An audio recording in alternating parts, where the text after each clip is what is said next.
Hello everyone, welcome to part 5 of Captain Underpants and the Attack of the Talking Toilets, the second epic novel by Dave Pilkey. Chapter 13, It's Too Late. When George and Harold reached Mr. Kropf's office, there only his clothes, shoes, and toupee on the floor. Look, said Harold, the window is open and one of the red curtains is missing. What do we do now? Asked George. Do we save Captain Underpants, or we do stay here and get eaten by the bunch of toilets? Let me think about that one, said Harold as he climbed out the window. George, quickly collect Mr. Kropf's things and shove them into his backpack.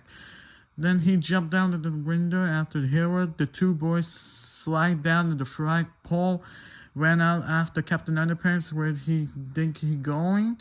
Asked George. I have no idea, said Harold, but we better go run fast because I think we better follow it.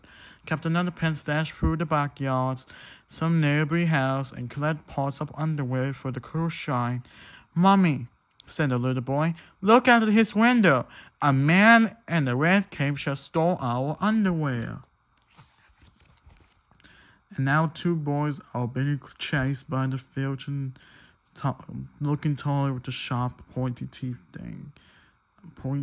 screaming. Yum, yum, eat up. Yeah, right, laughed his mother, just now guilty. Do you think I am? Chapter 14, The Talking Toilet Takeover. When Captain Underpants was finishing command the underwear of the located citadel, he dashed back to the German's Howard's Elementary School to save the day. The school was now on one that travels. Miss Weber came tear out the door, followed by several evil toilets. Help me, she cried. They swallowed every teacher in the whole building, except me. Don't worry, man. I will let them eat you up, Captain Underpants said as a toilet ate her up. Oops, said Captain Underpants. Now only George, Harold, and Captain Underpants were left. They stood up on the front lawn of the school, completely silver but hungry, dewy toilets. Yum, yum, eat them up! The talking toilets chant. Yum, yum, eat them up! Yum, yum, eat them up! Yum, yum, eat them up! We're doomed, cried Harold.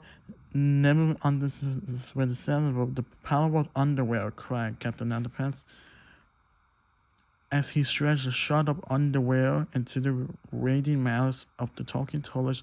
Unfortunately, the toilets just swallowed the underwear whole. It began to make that hungrier and hungrier. If only we could think something that will make them really sick, said George. Yeah, Harold continued. Something so filthy and disgusting, and will make them all bro their cookies and wetted in the entrance. Suddenly, George and Harold faced and led off the cafeteria door. They shouted faster than the speedy race band. Our three heroes dashed into the school. Chapter 15, Cream Drip Beef to the rescue! George, Harold, and Captain Underpants got inside the school safely and closed the front door behind them. I think the toilets are outside, said George. But not long, said Harold.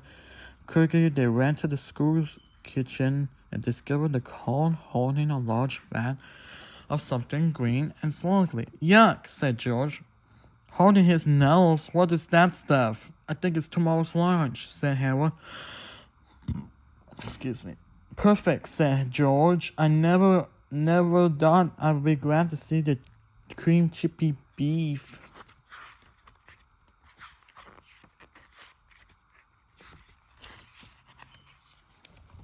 Together they wheeled to the top to the stinky grub alternate hallway and out the side door of school. Captain Underpants sat under the car and stretched pail of underwear over his head like a slingshot. George stood over him, scooped some cafeteria food into the underwear, and stretched back. Harold Wheel the car towards the talking toilets. Tra-la-la, shout Captain Underpants loudly. The talking toilets turn and saw our three heroes at once. They shout, "Yum, yum, eat that up!" And the chase was on.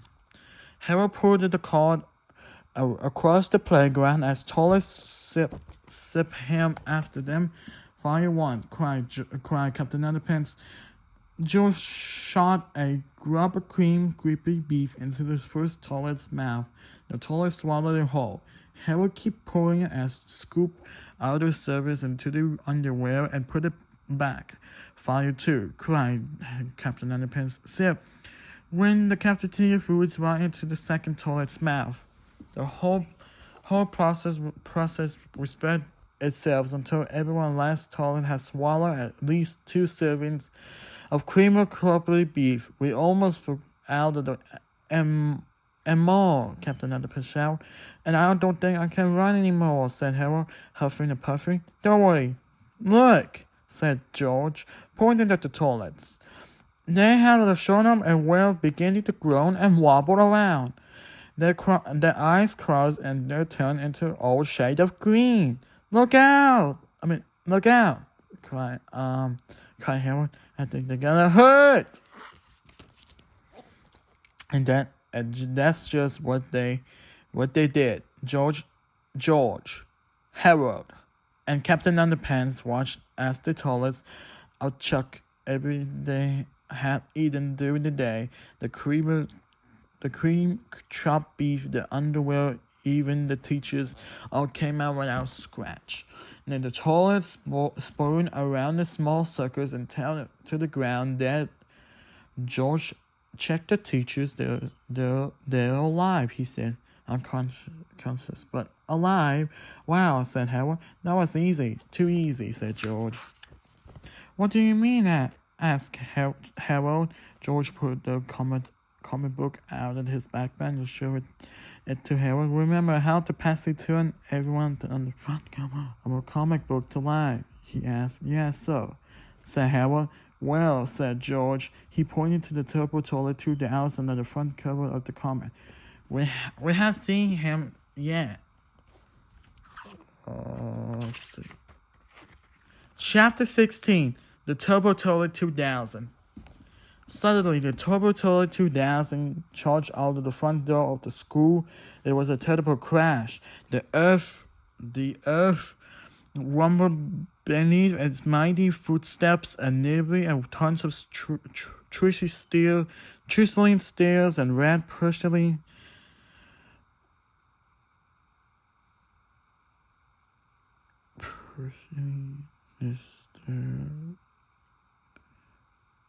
Suddenly, the Turbo Toilet 2000 came charged out of the front door of the school. The turbo crashed beneath his mother's footsteps as a wave turned the train.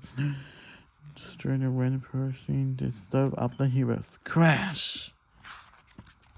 You 3-minute fool might have destroyed my only talking toilets," screamed the Turbo Toilet 2000. "But you're gonna out of the cafeteria food. How are you gonna stop me?" "I'll tell you how," Captain Underpants said boldly with the Reggie power. "Wait! Captain Underpants!" cried George. "You can fight that thing! He ripped you to pieces!"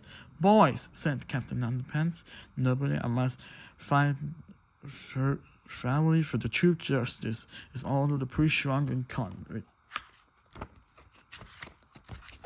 Captain Underpants leaped onto the Turbo Toilet 2000, and the battle of the sure hope does lead to the graphic violence, said Harold. "Me too," said George. Chapter 17. The incredibly graphic violence chapter, part 1 in Flipperwama. Warning, this following chapter contains instead scenes showing a man in his underwear battering a giant toilet. Please do not try this at home. Included Flipperwama. In the past, lead doors of the epic novels have been written have to change to the course of the history. Moby Dick Gone with the Wind, and of course Captain Underpants and the Attack of the Talking Toilets. The only difference between our novels and those other bands of the novels is ours is only one that kills enough to bring you to the latest in the cheesy animation technology. Triple Wama, here's how it works.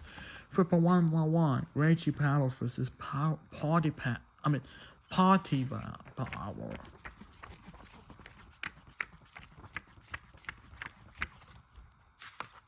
Triple 112. Oh no, the Party Powers punch refuse.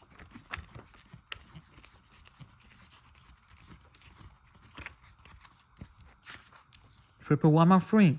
The colorful criminal captures the captain.